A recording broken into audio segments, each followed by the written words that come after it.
talk about J.J. McCarthy and the Minnesota Vikings. This is one of the biggest mysteries entering the 2025-2026 NFL season. And I want to talk about everything that they've done in free agency, the same with the NFL draft, and why I do believe the Minnesota Vikings could be a main threat in the NFC North for many years to come. Now, over a year ago, we got to see the Minnesota Vikings select J.J. McCarthy in the first round, quarterback from Michigan. The plan was always for JJ to be a backup quarterback early on in his rookie season. He's going to sit majority, if not all of his rookie season. Unfortunately, he got injured in the preseason. He tore his meniscus, so he missed all of last season as a rookie. But it's not all doom and gloom. He got to sit back, learn from Kevin O'Connell. He got to sit back and watch Sam Darnold go out there and operate in the system very well. The biggest problem that I have with JJ right now coming out of Michigan, he was not asked to go out there and carry the offense on his back every single week. And it's not me saying that he can't do that. But at Michigan, they had a very good defense and they had an amazing run game. They ran the football a lot with Coach Harbaugh. But when I look at J.J. McCarthy, on third down, he was elite. He was one of the better college quarterbacks at that time on third and fourth down. And he has a beautiful deep ball. The thing is this with J.J. McCarthy, I believe that he has higher upside than Kirk Cousins because he has more mobility and he has a stronger arm. When I look at him as Sam Darnold, you could say that Sam Darnold is possibly a better athlete, but don't sleep on JJ in that category. I think that JJ could also be a better quarterback than Sam Darnold if you give him the time to develop. So his rookie season, he didn't get to play, which does suck. But at the same time, we've seen quarterbacks in the past like Aaron Rodgers, the same with Jordan Love, Patrick Mahomes. They got to sit down for their rookie season. They went out there in year 2 and year 3. They were superstars. Now, I do understand this. Patrick Mahomes played the last game of his rookie season, but he still sat down for majority of his rookie year behind Alex Smith. The statistics show you're better off as a young quarterback if they don't place you out there and they don't force you to be a star on day one. And he has one of the best supporting casts that a young quarterback can ask for. Now, when I look at Kevin O'Connell here, his record with the Minnesota Vikings is phenomenal. 34-17 in the regular season. He's been one of the better head coaches in the NFL since he's taken this job. He's a very good offensive play caller. He did very good work with Kirk Cousins, and he helped turn Sam Darnold's career around, it seems like. Sam Darnold was seen as a bust for many years in the NFL, and it wasn't all on him. With the New York Jets, he was placed into a terrible situation. The man had Adam Gase as a head coach. Then he had a washed-up Le'Veon Bell in the backfield. That was statistically his best weapon. Yes, he got to play with Robbie Anderson at the time, but that's not a true number one wide receiver. He never had elite weapons around him with the New York Jets. And when you look at the New York Jets, they're known to go out there and kill young quarterbacks early on. So they traded him to the Carolina Panthers. He had a couple of good games playing alongside Christian McCaffrey, but the offensive line was terrible. He got sacked and beat up a lot, and he was injured. Those last couple of games with the Carolina Panthers with Steve Wilkes being the interim head coach, he did look solid. And he went to become a backup quarterback with the San Francisco 49ers. The reason why I bring up Sam Darnold is because of Kevin O'Connell can go out there and he can help get the best out of someone like Sam Darnold, who was seen as a journeyman quarterback, a bust at the time. Imagine what he can do with a quarterback that he got to select in the first round and he can develop. This is the thing here with Kevin O'Connell. He's drafted quarterbacks in the past, but never in the first round. When you get a quarterback high in the first round, or even in the first round in general, you get to go out there, you get to work with them, and it means that you're very high on them at that point in time. So hopefully this does work out with Kevin O'Connell and J.J. McCarthy. But when you look at Sam Darnold, last season was amazing. 35 passing touchdowns to 12 interceptions, 4,319 passing yards, easily the best year of his career. He played so well, he parlayed that into a big-time contract with the Seattle Seahawks. And I look at it from this standpoint here, with JJ, you're not going to be asked to go out there and save this franchise all by yourself. You have elite weapons like Jordan Addison and the same with Justin Jefferson. Justin Jefferson is one of the best wide receivers in the NFL. Some people may call him the best wide receiver in football. 103 catches last season, 1,533 receiving yards, 10 receiving touchdowns. The man averaged 15 yards a catch. Now, at the halfway point in the season, Jordan Addison, he was upset. He wanted to see the football a little bit more. This is the thing with Jordan Addison. He's a phenomenal player. On most teams at this level, he would be a number one wide receiver. Justin Jefferson is so good that he's just a number two wide receiver with this organization. But they have a two-headed monster. They have 1A, they have 1B. And in my opinion, I still think that Justin Jefferson is a better wide receiver, but Jordan Addison, he slept on in terms of his route running ability and the moves that he can make after the catch. And he could be a downfield threat with his speed. He had 875 receiving yards last season, 9 receiving touchdowns. And this is going to be a problem with the Minnesota Vikings. Well, I won't say a problem with the Vikings. It's going to be a problem with many teams going forward if you're a defensive play caller here. You have to worry about Justin Jefferson. You have to worry about Jordan Addison. TJ missed time last year recovering from an ACL injury. But when he came back into the lineup, he looked very good. TJ at the tight end position, one of the best receiving tight ends that you can have. 455 receiving yards last year, 0 receiving touchdowns, and I expect for him to take a major step forward for this upcoming season. Going back and looking at that trade, it's a rare in-division trade. The Lions, they traded TJ to the Vikings. It worked out for both sides here, but TJ, he just has to stay healthy. So you have 2 number 1 wide receivers in theory, a very good receiving tight end, one of the best that you can have, sitting in the wings with JJ. But what has been the Achilles heel with the Minnesota Vikings over the last few years? In the NFL playoffs, they're 0-2 with Kevin O'Connell. And see, that's the problem with KOC right now. Even though I love him as a head coach, a lot of fans are coming out and they're saying, hey, he can't win the big-time playoff games, which I think is a bit unfair. The man had Kirk Cousins as a starting quarterback against the Giants. You should have won that game, but you didn't. You lost to Daniel Jones. You lost to Saquon. And when we dig deeper into that game, he had a terrible defensive coordinator and Coach Ed. Well, he fired him after that playoff game. He went with Brian Flores. But going back to that Giants game before we get into the Los Angeles Rams game here, the offensive line was a huge problem as well. Kirk Cousins did not have that much time inside the pocket. It wasn't the tackles that failed you. It was the offensive guards. And this has been a problem over the last 5 to 8 years with Minnesota. So against the Giants, your defense was terrible, but your offensive line protection in the interior was also horrible. And when you have a quarterback like Kirk Cousins, who loves to just sit up inside the pocket and step up into his throws, he doesn't have that luxury anymore. So it makes him even more one-dimensional. They're trying to run play-action bootlegs just a little bit more. Kirk Cousins doesn't have elite athleticism to get outside the pocket. If your interior of your offensive line is weak against defensive tackles, if you have a quarterback like Josh Allen, Patrick Mahomes, and the same with Lamar Jackson, they can go out there, they can avoid those defensive tackles in space, and they can make plays outside the pocket. But not every single quarterback is capable of making plays like those quarterbacks. So that's why with Kirk Cousins, you're always limited, even though he had a lot of good games and a lot of good seasons with this organization. And they have neglected the offensive line. This is even before Kevin O'Connell, dating back to a couple months ago. When they went out there with Sam Darnold against the Los Angeles Rams, you lost them in the regular season. Christian went down to left tackle position. You had to go out there. You had to bring in another tackle. You made a trade to bring in Cam Robinson from the Jacksonville Jaguars. He was solid, but he's no Christian. Christian at the left tackle position, he's one of the best linemen that you can have. But the interior of the offensive line is still a problem. But Christian was able to go out there and help mask that issue for the majority of the season. We're talking about a Vikings team last year that only lost 3 games. But when you lost to the Rams, Thursday Night Football, a lot of things did not go into your favor. And I understand that was a face mask penalty that wasn't called. But when you go against them in the NFL playoffs, it's a completely different game plan. Sam Darnold did hold on to the football for a very long time, but he had little to no time inside the pocket. It doesn't matter about the weapons that you have on the outside if you do not have the right protection up front. I compare offensive line picks and offensive line pickups like a car. You may want to go out there. You may want to go out there and get things detailed to your car. You may want to get a brand new paint job. But it doesn't matter if you don't have the boring things taken care of. You have to take care of the boring things here. And when you look at offensive line picks, throughout, they are boring pickups. National media, they don't talk about offensive linemen until they're terrible or they're great.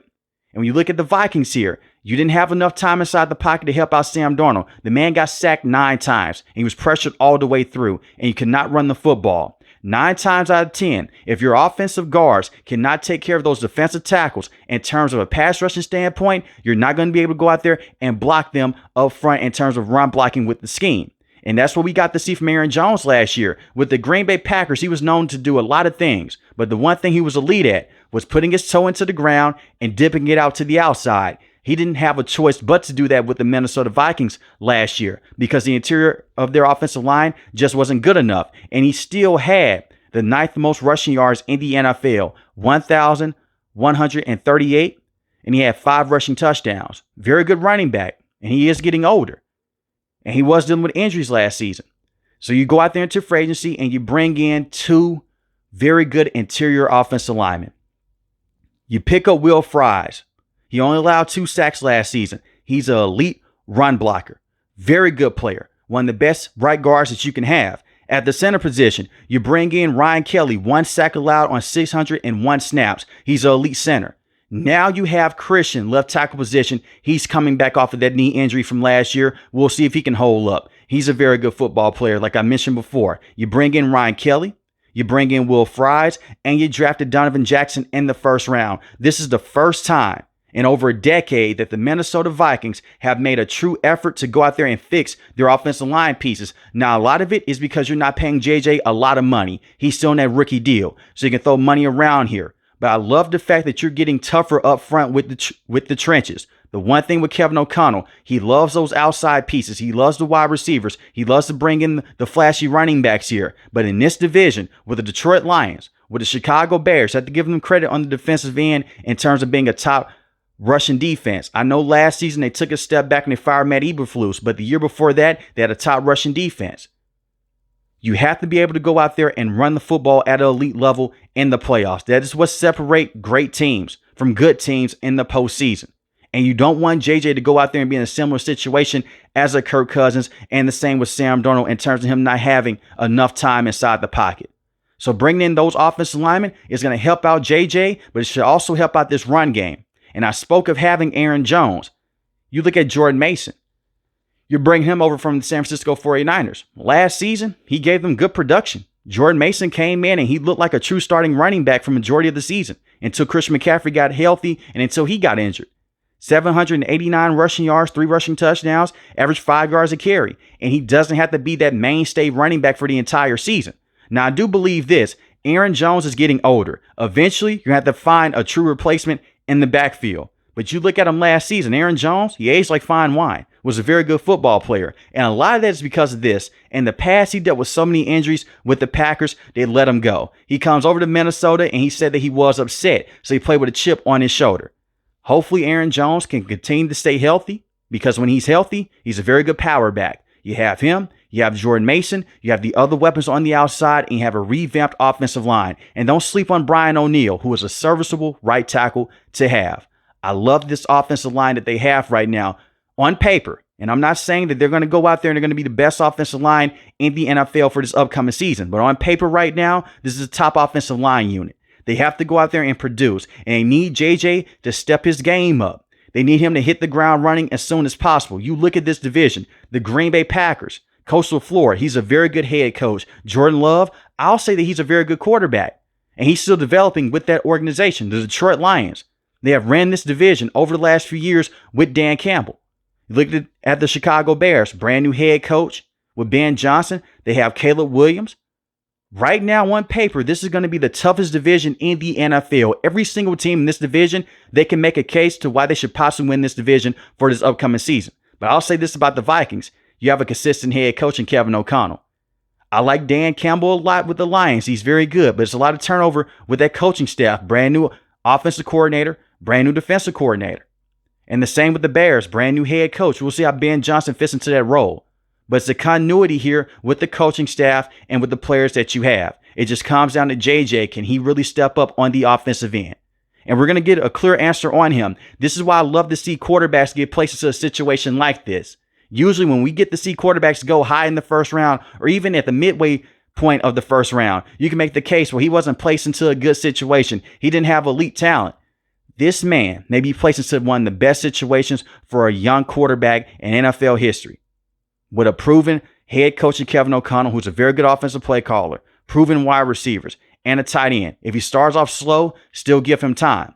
And let's just say it doesn't work out with JJ. You could possibly make a trade for Kirk Cousins. I can hear the groans right now. I know they made a trade to bring in Sam Howell. Sam Howell had a lot of good moments with the Washington Commanders. He's just a turnover machine. And we've seen this before with quarterbacks in the past. If it doesn't work out halfway point in the season, expect for them to possibly talk with the Atlanta Falcons and possibly bring back Kirk Cousins. But I don't think that's going to happen. My prediction before we get into the defense here, that JJ, he's going to come out, hit the ground running, and he's going to be a very good quarterback by week 5. And I think it's going to turn a lot of people's head because he may not go out there and have 300 passing yards every single week. We may see a different type of offensive game plan for Minnesota, with them having a heavy emphasis on running the football, a bunch of play action bootlegs, and more motion with Jordan Addison, and the same with Justin Jefferson. And they can move both of those wide receivers from inside the slot to the outside. And outside those wide receivers, you do have Jalen Naylor, who can come in and he can be a very good third option, be a fourth option. 6 receiving touchdowns last year, 15 yards a catch, 414 receiving yards. That's his role. You want a deep threat week in and week out, he'll do that for you. So the offense here, I like what they have going. And they're one of the rare teams. They have a fullback on their roster and C.J. Ham. Defensively here, their defense took a step into the right direction. As soon as they fired Coach Ed a couple of years ago, as soon as you hire Brian Flores, immediately you're going to get better. Which sucks is because at this point in time, they were dealing with Kirk Cousins. Early on in that season, their defense was up and down. As soon as that man tore his Achilles, their defense started to step up week in and week out. But we got to see Brian Flores last season have a top rushing defense. Passing defense-wise, they did take a step back. It's not because they have bad defenders on the back end of their defense. A lot of it is because this man blitzes so much. And that has been one of the things with Brian Flores in the past. We've gotten to see him do this with the Miami Dolphins. He was sending that zero blitz over and over again, but it's different. He'll send in different type of blitzes from different gaps. From the defensive line standpoint, he'll blitz off the edge. He's one of the best defensive minds that you can have. As a head coach, wasn't that successful early on with the Dolphins? We'll see if he can be a head coach once again in the NFL. But I think right now, he's a top defensive coordinator, and this is his home with the Minnesota Vikings. If he could parlay this into having another good defensive year with Minnesota, he could possibly be a head coach again. But this is the thing here with Brian Flores. He blitzes so much to where sometimes it's just too much. And that's what happened against the Los Angeles Rams. He's blitzing so much, you just see Coach Sean McVay just pinpoint certain situations and line up wide receivers on linebackers over and over again. And they're just getting the football out quick. He has to do a better job against elite level quarterbacks and against elite level coaches. And I love him as a DC. But we saw him get exposed a couple of times last year. When I look at the defensive names that they have, you bring in Javon Hargrave, who is a very good defensive lineman to have. Has dealt with injuries over the last few years. Hasn't been the same player since he left the Philadelphia Eagles. But he's a very good run stopper. He can get to the quarterback. I look at his pass rushing ability in terms of getting to the quarterback. He's taking a step back, but he's still one of the better players that you can have in terms of going out there in free agency and bringing in a player. You look at Jonathan Allen, a very good player coming over from the Washington Commanders, can stop the run, can get to the quarterback. He's similar as Javon Hargrave. You do have Jonathan Grenard, 12 sacks last season, 4 forced fumbles. It's one of the situations to where Danielle Hunter, he flipped. He went to the Houston Texans. Jonathan Grenard said, okay, I'll go to the Minnesota Vikings. They didn't trade. Just one of those rare instances to where teams, they just swap players. And the players just went out there and they just went their own way, which is very rare. But I look at Jonathan Grenard, very good football player. Very good edge rusher. Can set the edge, can get to the quarterback on a consistent basis. He's going to be their top edge rusher for this upcoming season. And I won't be surprised if he has 15 sacks next year. He's a very good football player, and he's very underrated. You have Ivan Pace Jr. at the interior linebacker position. 3 sacks last year, 1 interception. I want to see more production out of him moving forward. There's a lot of upside there with him.